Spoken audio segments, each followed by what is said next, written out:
alunos, a aula de hoje vai tratar da poesia do parnasianismo.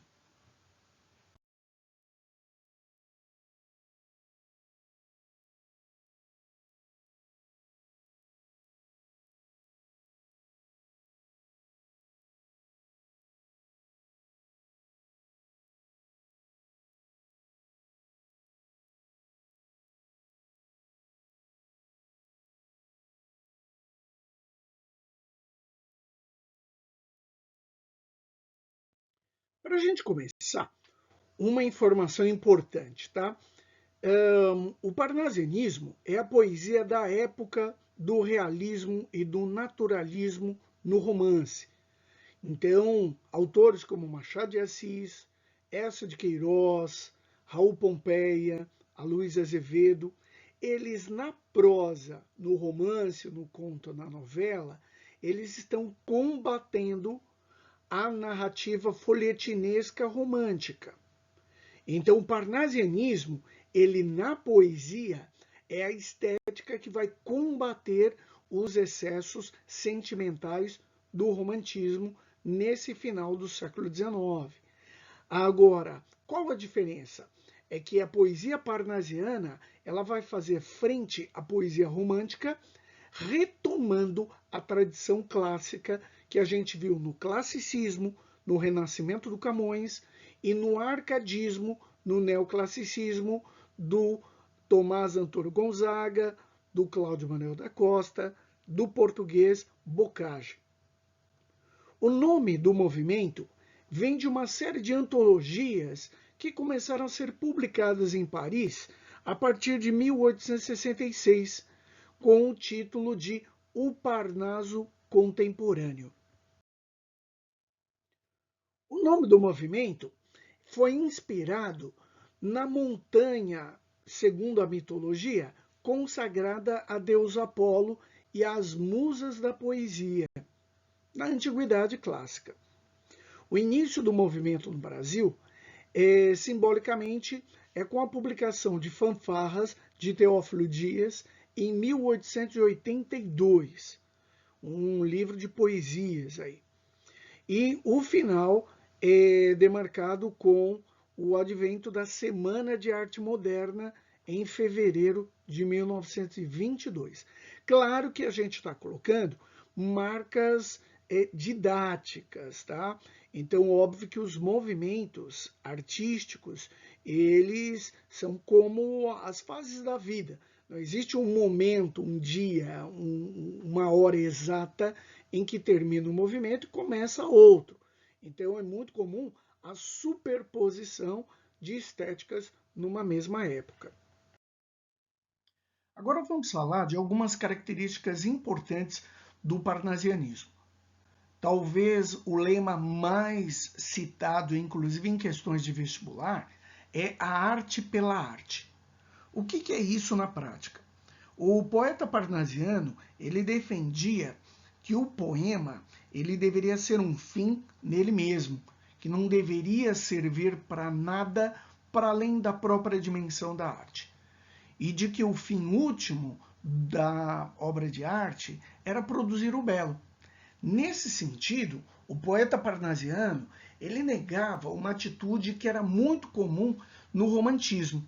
O poeta romântico ele achava que o poema ele deveria ser um instrumento da expressão da subjetividade do poeta e também poderia servir para crítica e denúncia social. No Brasil, a gente lembra o Castro Alves, que usou a poesia como instrumento de combate à escravidão no Brasil. Na Europa, o escritor e poeta Victor Hugo, nos Miseráveis, ele vai denunciar a condição de abandono das crianças de rua e vai falar bastante da assimetria social. Esse é o que nós chamamos de caráter utilitário da arte. Os escritores do realismo naturalismo também acreditavam que a literatura era um instrumento de transformação social. Nesse sentido, os poetas parnasianos eram muito diferentes. Negando aquela atitude romântica de fazer uma poesia inspirada nas emoções, nos sentimentos, na subjetividade do poeta, os parnasianos, eles vão se inspirar na antiguidade clássica. Ou seja, eles vão buscar temas na mitologia e também em personagens históricas.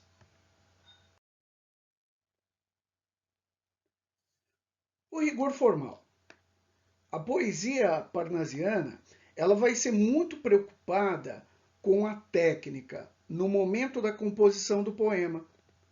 O metro, a rima, o ritmo, todos os elementos formais devem ser harmonizados, devem combinar de modo a contribuir com a perfeição do poema.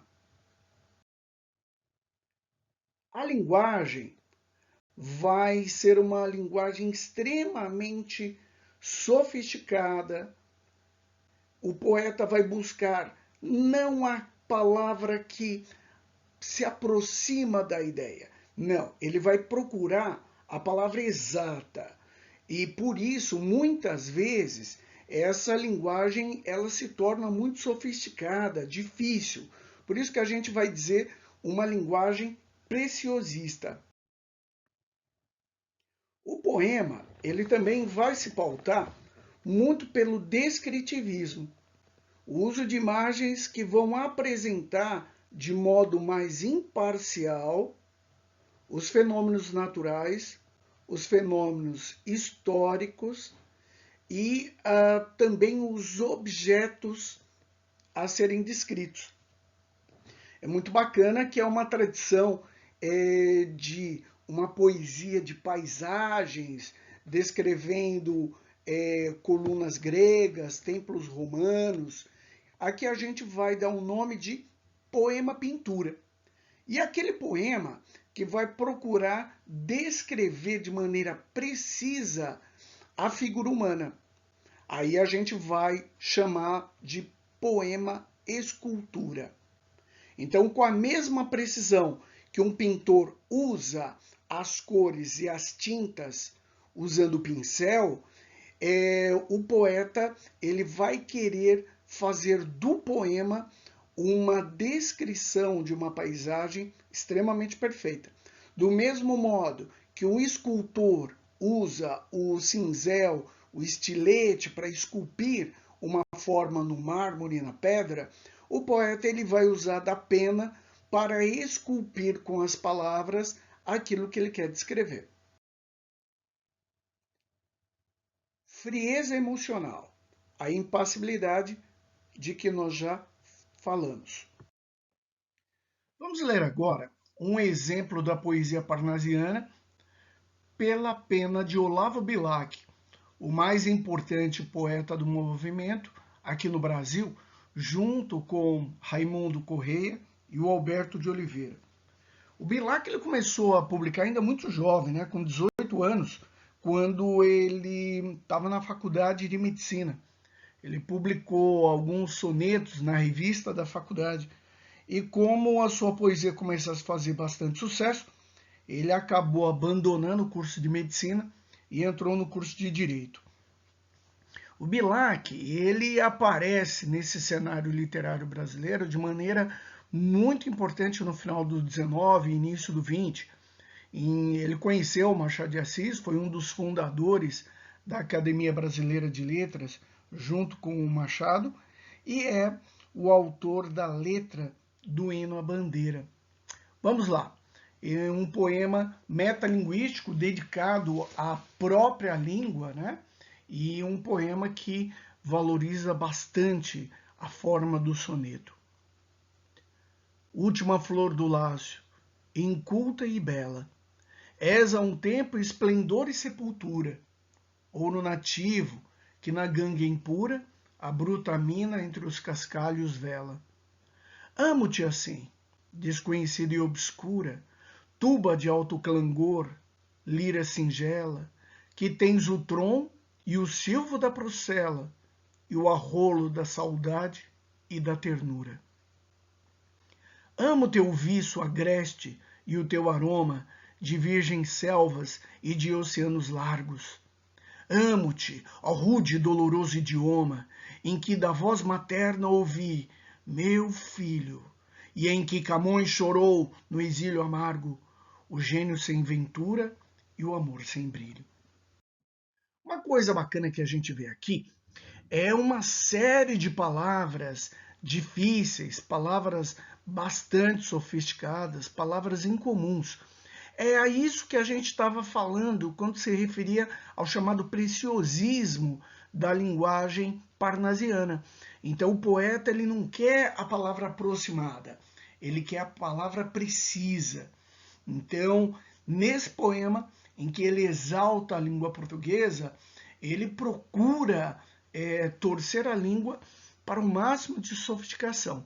Claro que o parnasianismo, por conta disso, ele vai sofrer uma crítica severa, né? De que a linguagem usada nessa poesia era quase um outro idioma, que diferenciava, que diferia, que era muito diferente daquela língua que as pessoas usavam no dia a dia e de que os próprios poetas usavam no seu cotidiano. Agora eu trago para a nossa aula mais um fragmento poético, um trecho do hino nacional brasileiro. Ouviram do Ipiranga as margens plácidas de um povo heróico brado retumbante, e o sol da liberdade, em raios fúlgidos, brilhou no céu da pátria nesse instante. Claro que você já percebeu porque eu trouxe o hino nacional para dentro da nossa aula do parnasianismo. O hino nacional brasileiro é um poema parnasiano, do poeta Joaquim Osório Duque Estrada, de 1909. Aliás, o Duque Estrada ele foi membro da Academia Brasileira de Letras, fundada pelo Machado de Assis, e que também era frequentada pelo Olavo Bilac. A linguagem difícil, a linguagem preciosista, a gente vê nesse fragmento plácidas, brado, retumbante, fúlgidos. Então, as características do parnasianismo estão aqui presentes. Além dessa seleção vocabular, as rimas raras, as inversões sintáticas. Eu me recordo no 7º ano, na minha prova de sintaxe, caiu esse trecho do hino nacional. E a professora pediu para eu identificar o sujeito da oração. Por que é tão difícil nesse poema que é do hino nacional brasileiro? Porque o Duque Estrada ele está trabalhando com hipérbato, a inversão da ordem lógica da frase. Ouviram do Ipiranga as margens plácidas de um povo heróico, o brado retumbante. Poxa, onde está o ole, né? Onde que está o sujeito da oração? A gente precisa colocar o trecho em ordem direta, em ordem lógica. As margens plácidas do Ipiranga ouviram o brado retumbante de um povo heróico. Quando a gente analisa o hino nacional brasileiro esteticamente, dentro do contexto histórico, dentro do contexto social, a opção pelo parnasianismo se justifica. Na medida em que o romantismo ele dominou o Brasil até o ano de 1881. Na prosa, ele foi substituído pelo realismo e pelo naturalismo, e na poesia, o romantismo foi substituído pela estética parnasiana. Claro, o romantismo ele estava muito associado à imagem do imperador Dom Pedro II e ao Império Brasileiro. Então, lembre-se que o imperador Dom Pedro II ele governou o Brasil por 49 anos e foi um grande patrocinador da estética romântica, tanto nas artes plásticas, na música, como também na literatura. A República recém-implantada precisava colocar uma nova marca. E por isso foi informalmente adotado o estilo parnasiano. Então ele foi largamente patrocinado e foi largamente publicado, tanto que o parnasianismo ele vai durar no Brasil até o advento da Semana de Arte Moderna em 1922. Agora, essa linguagem extremamente difícil, essa linguagem parnasiana cheia de refinamentos estéticos, traz para a gente qual concepção de nação? Num Brasil em que uma parcela muito pequena da população era letrada, sabia ler, sabia escrever. Outro trecho do hino nacional brasileiro, que eu chamo aqui para nossa aula, é esse daqui. Do que a terra mais garrida, teus risonhos lindos campos têm mais flores, nossos bosques têm mais vida, nossa vida no teu seio, mais amores. Você reparou que tem um trechinho aqui que eu coloquei em vermelho, destaquei em vermelho, e tem 3 trechos que estão entre aspas. É porque esse fragmento ele dialoga diretamente com a Canção do Exílio do poeta Gonçalves Dias, poema do romantismo brasileiro. Então, um dado interessante, nós temos dentro do hino nacional, que é um poema parnasiano, um diálogo intertextual, uma interpolação do fragmento de um poema romântico. Olha lá, para você que não lembrava qual era a Canção do Exílio, é o famoso poema da Palmeira e do Sabiá, do Gonçalves Dias. É um poema que toda a população conhecia de cor desde a época da sua publicação. Foi um poema que teve uma circulação muito grande. Muita gente sequer sabia quem era o autor dos versos, mas sabia de cor. Essa popularidade da Canção do Exílio, ela se dá também, óbvio, pela qualidade inerente do poema, mas também pelas escolhas técnicas que o Gonçalves Dias faz. A linguagem é simples, o léxico fazia parte do repertório de todas as pessoas, ele usa o verso redondilho maior, o verso heptassílabo, o verso de 7 sílabas poéticas rimados, que isso facilitava muito a memorização. E sem falar que é um poema patriótico por excelência, né? Nacionalista por excelência. Nessa estrofe, você observa aí que o eu lírico ele usa a primeira pessoa do plural. Ao se referir à natureza, ao céu, às várzeas, aos bosques, aos animais, à vida que tem aqui. Então é muito bacana que a Canção do Exílio ela exalta a natureza brasileira, opondo aqui, né? O Gonçalves Dias escreveu esse poema em Portugal, então aqui não é tão grandioso, aqui não é tão belo, aqui não é tão afável quanto lá. Né? Então, a Canção do Exílio é conhecido como o poema do lá. Né? Então, onde que é o lá? É a minha terra natal, é o Brasil que eu amo tanto, o céu da nossa terra é mais bonito, as várzeas dos rios são mais floridas, tem muito mais animais nos nossos bosques e nós brasileiros somos um povo muito mais amoroso. Agora, é muito bacana observar essa primeira pessoa do plural, que é o eu lírico que enuncia o poema. E quem é esse outro ou esses outros? Somos nós, os leitores. Ele nos implica nesse sentimento patriótico, esse sentimento de saudade da terra natal, esse sentimento nacionalista. Foi uma escolha muito feliz do Duque Estrada.